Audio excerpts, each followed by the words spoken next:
Praise Lord bye नमस्कार। आज गोटे वीडियो आपण मानक शेयर करने को चाहूँगी। जो भाई मैंने देखिए देखिकी भल लगे लाइक करेंगे और शेयर करेंगे। आमर ये वीडियो ईश्वर केतटा अच्छा बोले यह मत आपण मानक मु शेयर करुच्ची।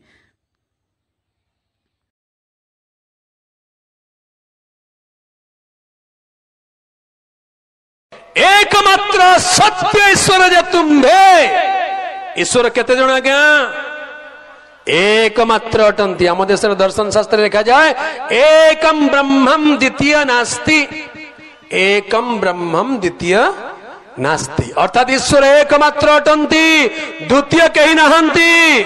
तमे द्वितीय तृतीय चतुर्थ पंचम 10 50 100 1000 लक्ष लक्ष लक्ष कोटि कोटि कोटि 33 कोटि केंती हबो? स्तंभ शास्त्र तो लिखा है एकम ब्रह्मम द्वितीय नास्ति।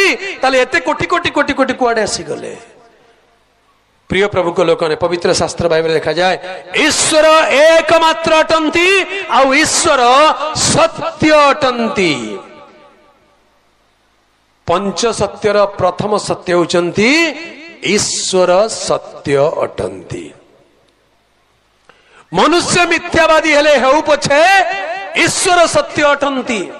मनुष्य माने मिछ कहि पारंती, मनुष्य माने भूल कहि पारंती, मनुष्य माने कथा देकिरी कथा होरी जानती, निजर कथा रखंती नाय। किंतु ईश्वर कथा देकिर केबे उल्टी जानती नाय। से जहा कहंती ताहा करंती, से जहा करंती ताहा कहंती। हालेलुया। ईश्वर जहा कहंती ताहा करंती और से जहा करंती ताहा कहंती। प्रभुंकर पवित्र नामर गौरव हेउ। पंच सत्यर प्रथम सत्य होचंदी ईश्वर सत्य अटंती। ईश्वर को चिन्हिबा जानिबा दरकार। एकमात्र सत्य ईश्वर जे तुम्भे तुम्भको व तुम्भ प्रेरित यीशु ख्रीष्ट को जानिबा अनंत जीवन अटे। ए अनंत जीवन बोली कहले परित्राण। परित्राण कथा मु कहूଥିଲି आरंभरू आम देश में परित्राण कनसेप्ट ही नहीं। मनुष्य मले पुनर्जन्म जन्म चक्र रे पड़ी जीव बोली कहउचंदी। सेथिपाई श्रीमद् भागवत गीता रे गोटे कथा लिखा जाए यदा यदा हि धर्मस्य ग्लानिर्भवति भारत अभ्युत्थानम् अधर्मस्य तदात्मानं सृजाम्यहम् परित्राणाय साधूनां विनाशाय च दुष्कृतम् धर्म संस्थापनार्थाय संभवामि युगे युगे। श्रीमद् भागवत गीता रे लिखा जाए कौन यार अर्थ? यदा यदा ही धर्मस्य ग्लानिर्भवति भारत। जेबे जेबे धर्मर ग्लानि हुए अधर्मर अभ्युत्थान हुए सेते बेले परित्राणाय साधूनां विनाशाय च दुष्कृतम्। एटा होची मूल कथा। परित्राण करिबी कहार? साधु मानकर परित्राण करिबी। आ विनाश करिबी कहार? दुष्कृत मानकर पापी मानकर विनाश करिबी। धर्म संस्थापन करिया पई मु जुगे जुगे जन्म ग्रहण करिथाए बोले कहउचंती। तेबे प्रश्न उठुची परित्राणाय साधूनाम बोली कहले ए साधु किए? कहार परित्राण करिवो कहि दियो। किए से साधु? साधु बोली कहले किए? किछि लोक तो साधु साधु साधु हेले एबे जेल रे चौकी पिसुचंती नै कि सेटा को साधु बोली कहबे? असल साधु किए? जहार पाप क्षमा होईची, जहार पापर प्रायश्चित होईची, जहार पाप रक्त रे धौत होईची से होची असल साधु। किंतु शास्त्र लिखा जाए ए जगत रे कई धार्मिक नहीं ना जने सुधा नहीं समस्त तो पाप करी अछंती ईश्वरंक गौरवरु उणा पड़ी अछंती। ताले समस्ते तो पापी। रक्षा का को करिवे? परित्राण का करिवे? साधु काई? किए से साधु देखाओ? जने भी साधु नाहंती। साधु मान को परित्राण करी बोली कहले केई तो नाहंती। कहार परित्राण करिवो? विनाशाय च दुष्कृतम्। दुष्ट मान को विनाश करिवे। जुआडे देखिले सियाडे खाली दुष्ट आका देखा जाउचंती।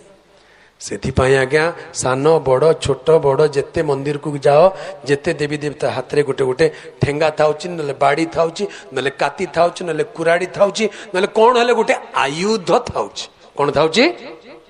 काहे कि आयुध आरे पापी तते मारबी तार पाकू गले से कौन कहूची तते हाणबी तते खाइबी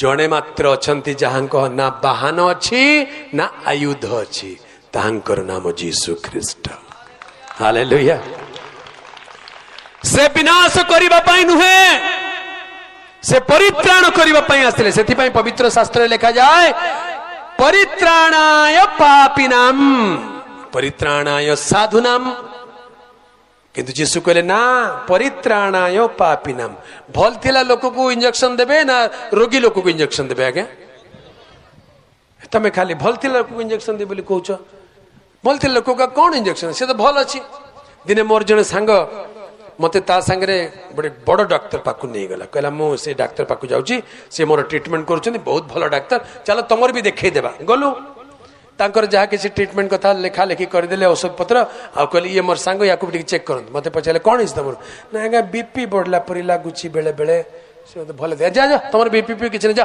तम भले तमर किछ बीपी टिक चेक केले कर दिया आगे कोन चेक करी तमे भलो तो जा पळा तोड़िया का देला बसक देला ने मु कहली केमती डॉक्टर एटा मोर कथा सुनला भी नहीं पर बुझली जे अरे सुस्थ लोकर वैद्य ठारे प्रयोजन नहीं असुस्थ लोकर वैद्य ठारे प्रयोजन अर्थात असल परित्राण काहाकू लोड़ा साधु को लोड़ा ना पापी को लोड़ा पापी को परित्राण लोड़ा साधु को की लोड़ा सेथि पई जीसु कहले मु धार्मिक मानु को आह्वान करबा को आसी नाही पापी मानु को मन परिवर्तन निमंते आह्वान करबा को आसी अछि हालेलुया एटी केते जन धार्मिक अछंती जो माने भाबुचंदी दरकार नै मु एकदम भलो परफेक्ट स्वर्ग को सीधा पळेबी सेमती लोक एटी बसी के काहे की बेकार टाइम वेस्ट करछ घर को जाओ टीवी देखो जे निज को कहछ नाई मते प्रभु दरकार मु पापी मो पापर प्रायश्चित परित्राण दरकार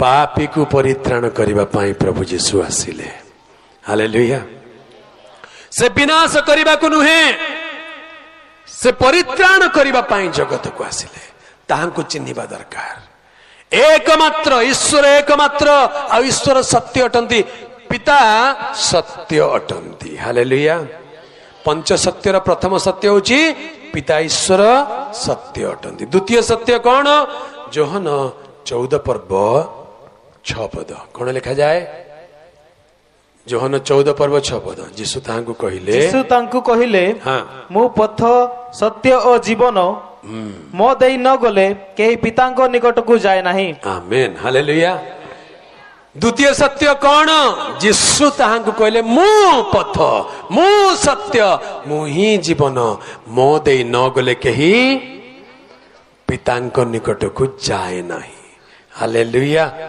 बोलो यीशु मसीह की